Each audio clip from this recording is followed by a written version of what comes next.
Sandow's Light Dumbbell Routine. Insight, Review, Results. Introduction. I heard about the light dumbbell system many years ago and thought it was intriguing.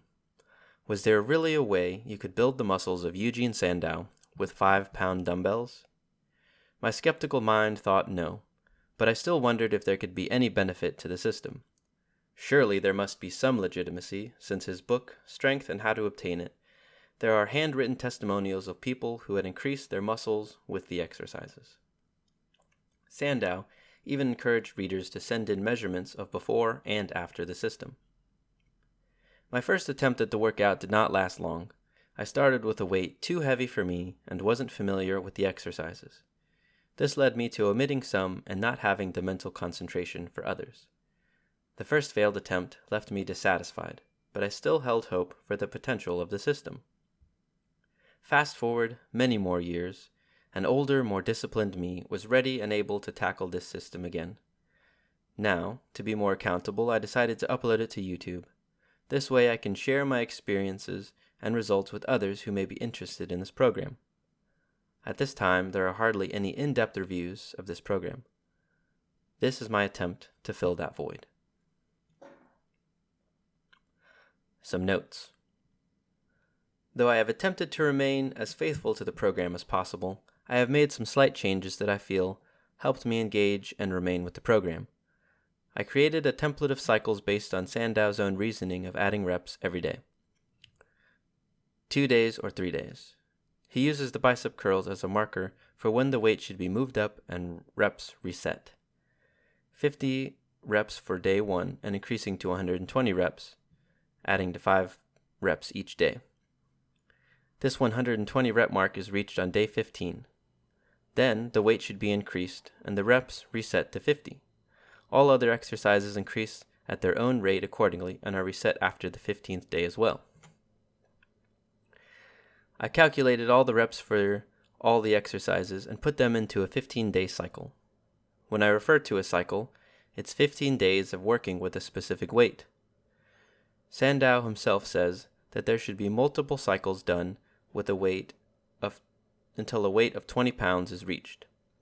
If starting from 5 pounds, that would be around 8 cycles of 15 days, or about 4 months.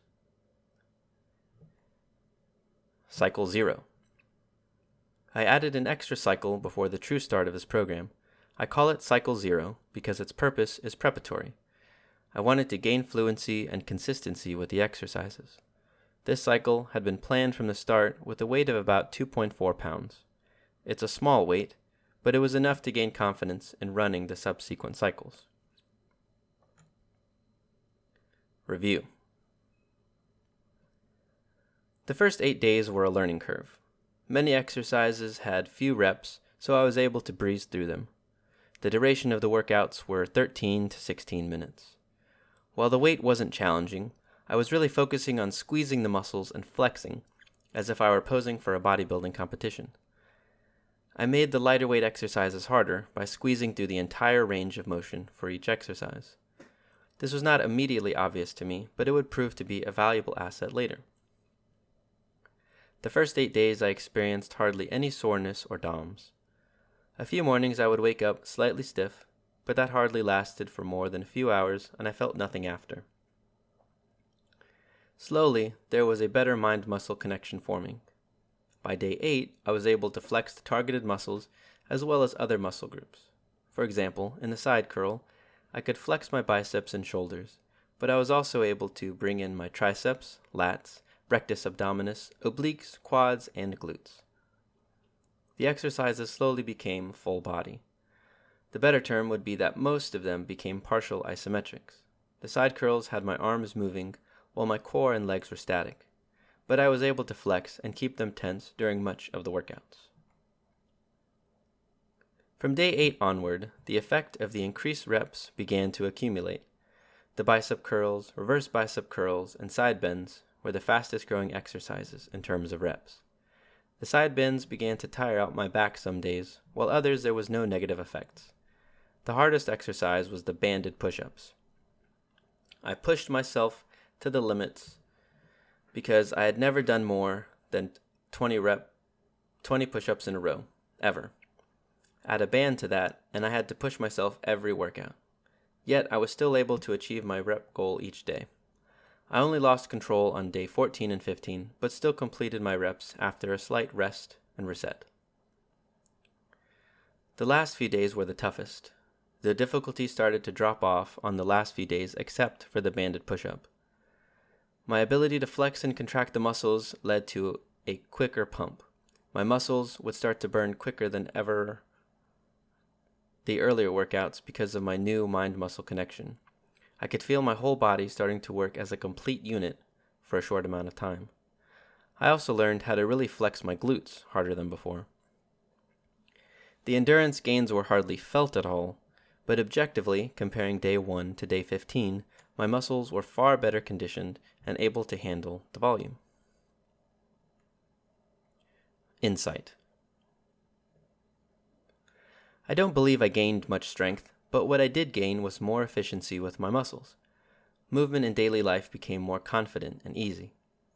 Picking things up off the floor, holding things overhead, and even carrying became much easier. I could use muscles on demand to lift and move however I so pleased. My body started working as a complete unit rather than a set of muscles that only worked during a certain task. This confidence was not only physical, but mental as well. I carried myself better and had a stronger belief in myself that I could handle more strenuous activity in life. In addition to confidence, my discipline grew as well. There are hardly any programs that have you working out every day. To keep doing the same routine for weeks on end is a class in discipline more than anything else. This consistency brought structure in my life, and that carried over into other areas other than fitness and health. Of course, this sounds way overblown. I sound like a salesman trying to sell a course on how to fix your life. I'm not trying to make this sound like a magical fix-your-life hack, but I did notice that sticking to this routine helped me in other aspects of my life that required more effort to complete. In a way, my mental endurance was improved. Writing this now, I've been off the program for a few days. One of the things I'm noticing is a slight ache in my muscles. Not the type of DOMS or soreness from overexertion, rather the ache of being inactive. That's the only thing that's changed. I'm not doing the daily workouts. Yet my muscles ache to be used, flexed, to push, pull, and feel like they're working. Because of that, I feel somewhat weaker. I've never experienced this before, especially after a few days of not working out. I don't know how to define or explain why this is, other than it's what I feel in my muscles. Results. The long-awaited section of this video. How much did I gain? Did I gain anything at all? Did I actually get smaller? A bodybuilding program is judged by how much muscle you gain and how big you can grow. With that in mind, I'll say that I did grow, but I also shrank. Yes, I actually did lose muscle, but I think I know why. First, how much did I actually grow? I've listed each of the body parts I measured and will show them in centimeters and inches for easy comparison. I won't go through every single body part, but I highlighted the gains and losses for each. The biggest winners in the gain department were in my chest, wrists, and biceps. For some reason, my hips also grew, though I'm not sure how or in what way, but I look slimmer than before.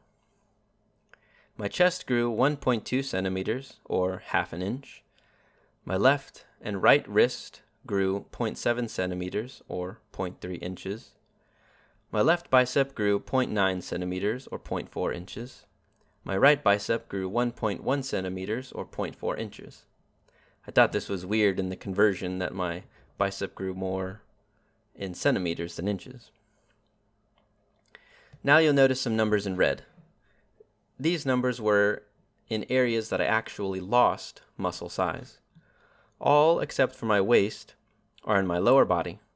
My thigh, knee, ankle were places that I lost muscle.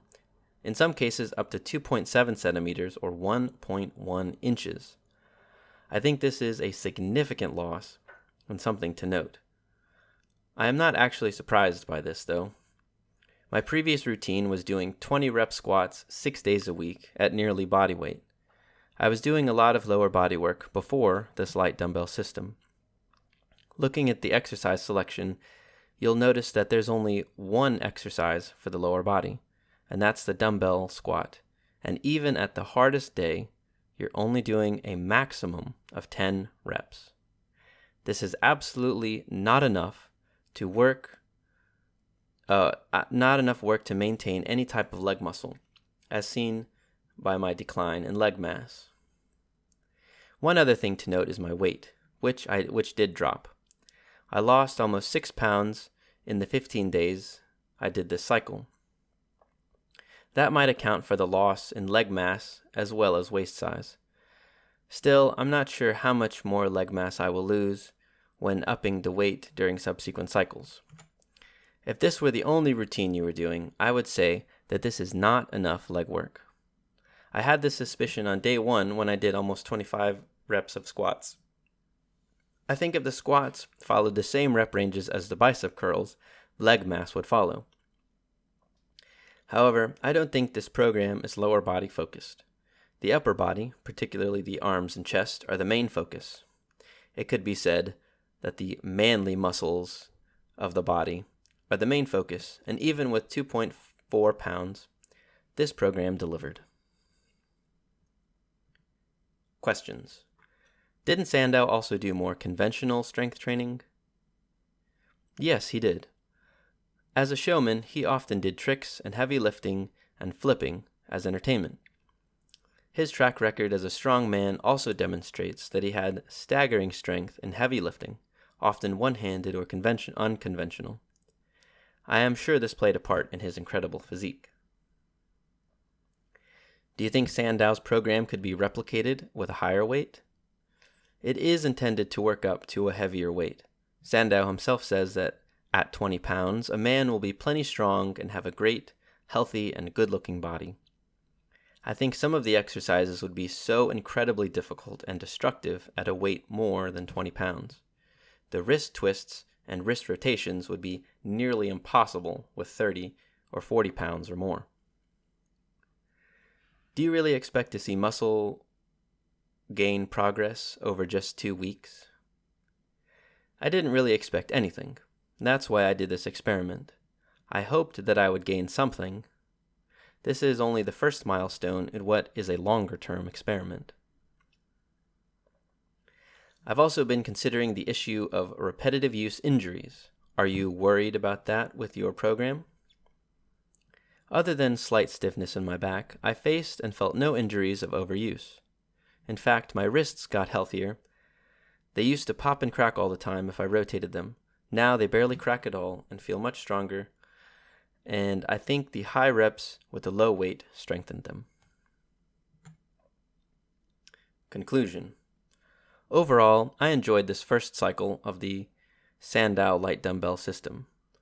I am happy that I made some amount of gains. I am hesitant to say that this will lead to large gains or is better than a beginner-type barbell routine. The only pro I can say with certainty is the development of the mind-muscle connection.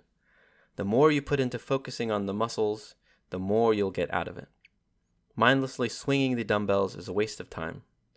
And that's all I have to say so far. Thank you for watching the video. Please leave a like, share it, and subscribe for more on this subject. I plan to continue making more videos. I'm looking to change the format of the videos, so any and all feedback would be appreciated. Is the daily log of videos helpful, or would you rather see a weekly update covering all of this days in a single video? Anyway, thank you again, and I'll see you next time.